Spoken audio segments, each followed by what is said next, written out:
This is why you still don't feel at peace. And the one thing that changes everything.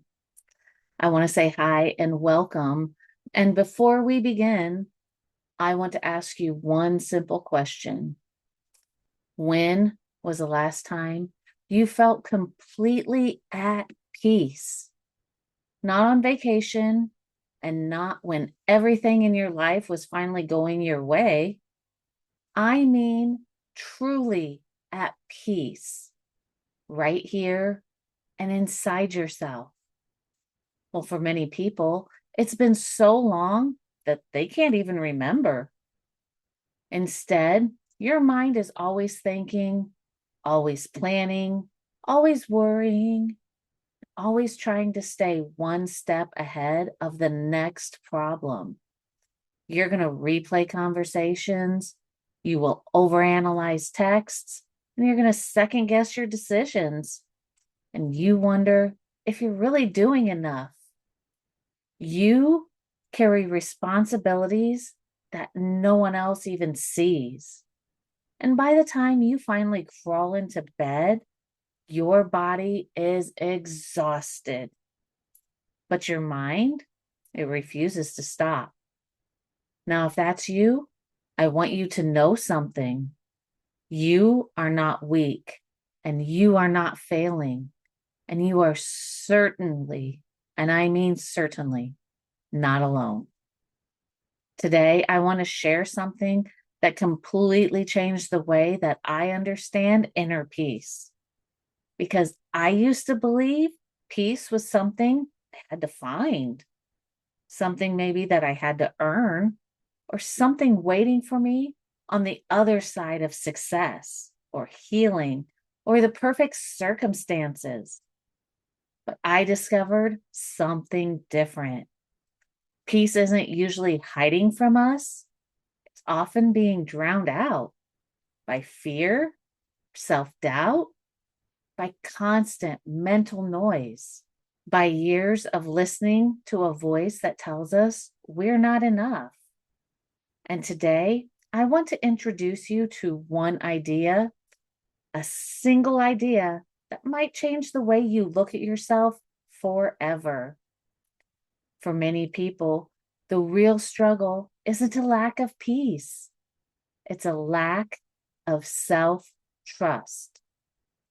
Because when we stop trusting ourselves, our mind tries to protect us.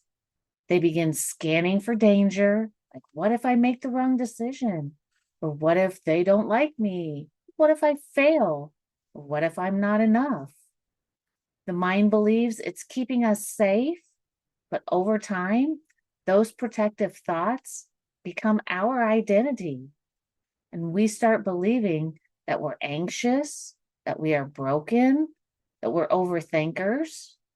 And the truth is, we've simply practiced listening to fear more often than we've practiced listening to ourselves. Let me show you what that looks like. Sign number one is that you replay conversations.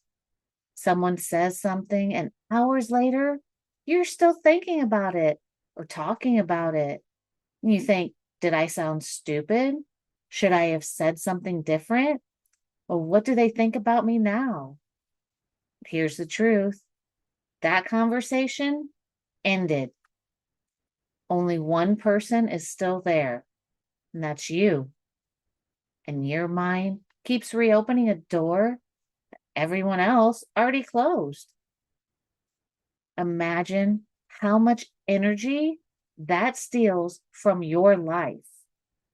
Now, instead, ask yourself this simple question. What if I trusted that I showed up as my authentic self and that is enough? Notice how different that feels? Not perfect, just enough. Sign number two is you ask everyone else what they think before you decide. I have a friend like this. You collect opinions, you ask your spouse, you ask your friends, your family, social media, everyone except the one person who has to live with the decision. You, of course. Other people can offer wisdom, but they can't live your life. The next time you have a decision to make, pause and take one slow breath and ask yourself, if fear wasn't making this decision, what would I choose? Sometimes the answer comes quietly, but it's there. Sign number 3, you feel guilty for resting. You finally sit down and almost immediately you think everything you should be doing. You tell yourself you'll rest after one more task, and then another, and then another. And somewhere along the way, productivity became your measure of worth. But your value has never depended on how much you accomplish. Rest is not a reward, it's a part of being human. Sign number 4, your mind never stops. Even when everything is okay, your brain starts looking for the next problem. Have you ever noticed that? Nothing is wrong, yet somehow your mind finds something to worry about? That's because our brains are designed to notice potential threats. The good news is that we can gently train ourselves to notice safety and gratitude, possibility too. One practice that can help is simply asking yourself, what is the one thing that's okay right now? Not tomorrow, not next week, but right now. That simple question interrupts the cycle and it reminds your mind that not every moment requires a battle. Sign number 5, you don't feel like yourself anymore. This is the one thing that touches my heart the most because I hear it all the time. I don't even know who I am anymore. Maybe it's because you've spent years taking care of someone else or meeting expectations, trying to avoid conflict, trying to be enough for everyone. That's until one day you realize you've become a stranger to yourself. Now, if you've ever felt that way, please hear this. You haven't lost yourself.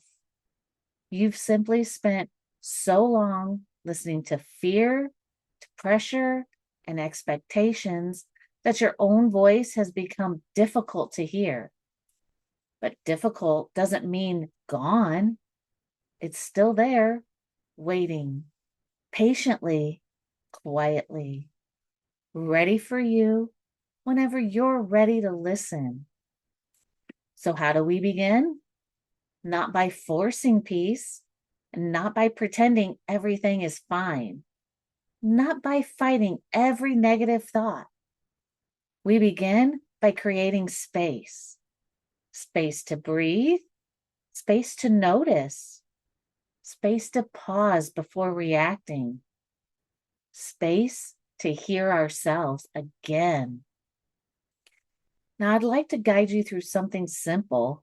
If you're in a place where it's safe to do so, let's close your eyes and take a slow breath in and gently and slowly let it go. How about we do it again?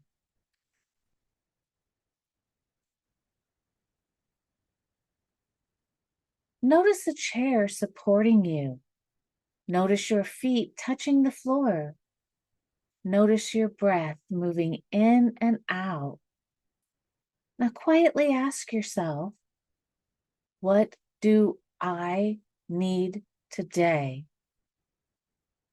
Don't force an answer. Simply listen. Maybe you need rest, maybe forgiveness, maybe courage or hope.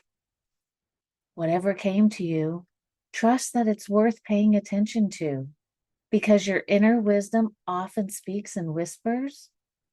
The world is loud, Fear is loud. Comparison is loud. But peace whispers. And the more often you choose to listen, the easier it becomes to recognize that voice. Now imagine waking up without immediately reaching for worry. Imagine making decisions with more confidence.